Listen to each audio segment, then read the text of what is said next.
Hello बच्चों, this question says draw the position time graph for two particles in one dimensional motion when their relative velocity is zero and second is non-zero।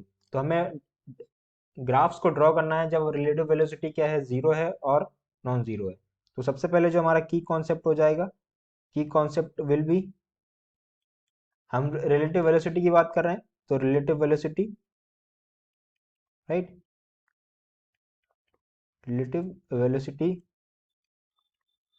Okay, अगर हम consider कर लें कि हमारे पास दो objects हैं, right, A object and B object, right. तो हम अगर ए की रिलेटिव वेलोसिटी लिखना चाहें विद रिस्पेक्ट टू बी तो वो उसको क्या लिखेंगे, velocity of A with respect to B, right, ऐसे लिखेंगे। तो ये क्या हो जाएगा हमारा की कॉन्सेप्ट। तो पहले वाले केस में क्या दे रखा है, जब हमारी रिलेटिव वेलोसिटी क्या है, जीरो, इसका मतलब relative relative velocity is zero, right. इसका मतलब है कि इसकी पोजीशन चेंज नहीं हो रही होगी, मतलब position of A with respect to B क्या हो रही है, चेंज नहीं हो रही होगी। तो इसका अगर ग्राफ ड्रॉ करें तो ग्राफ कुछ ऐसा होगा, position versus time graph, right.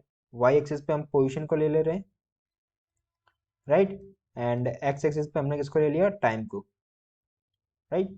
तो यहाँ से हम क्या बोल सकते हैं, अगर हमारा रिलेटिव वेलोसिटी जीरो है, मतलब ए की रिलेटिव वेलोसिटी निकालना चाहें विद रिस्पेक्ट टू बी, तो हम क्या बोल सकते हैं, हम बोल सकते हैं कि relative velocity of A with respect to B को हम क्या लिखेंगे, relative velocity of A minus relative velocity of, मतलब relative velocity of A with respect to B क्या लिखेंगे, velocity of A minus velocity of B, right.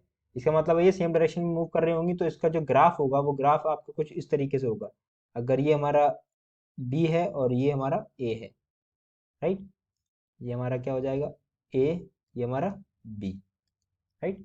मतलब दोनों का रिलेटिव वेलोसिटी क्या है, जीरो है with respect to each other, right. अगर वहीं हम नॉन जीरो की बात करें तो नॉन जीरो के केस में क्या हो जाएगा, when relative velocity is non zero, relative velocity is non zero, non zero, right. इसका मतलब है ये अपनी पोजिशंस चेंज कर रही होंगी with respect to each other, मतलब ये अपोजिट डायरेक्शन में भी जा सकती हैं। अगर हम इनके अपोजिट डायरेक्शन के लिए अगर ग्राफ ड्रॉ करना चाहें फॉर अपोजिट डायरेक्शन,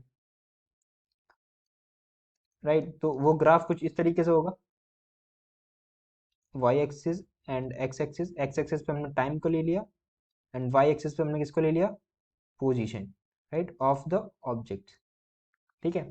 तो ये हमारी ए हो जाएगी, मतलब बी हो जाएगी, ये हमारी ए हो जाएगी, राइट, ये बी हो गई और ये ए हो गई। इसका मतलब ये अपोजिट डायरेक्शन में ना, तो ये कहीं ना कहीं क्रॉस करेंगे, राइट। तो इसकी जो रिलेटिव वेलोसिटी लिखेंगे, तो इसकी जो relative velocity of A with respect to B हो जाएगी, वो क्या हो जाएगी, velocity of A minus velocity of B, right? So these are the graphs of two different relative velocities. So I hope you understood the solution. Thank you.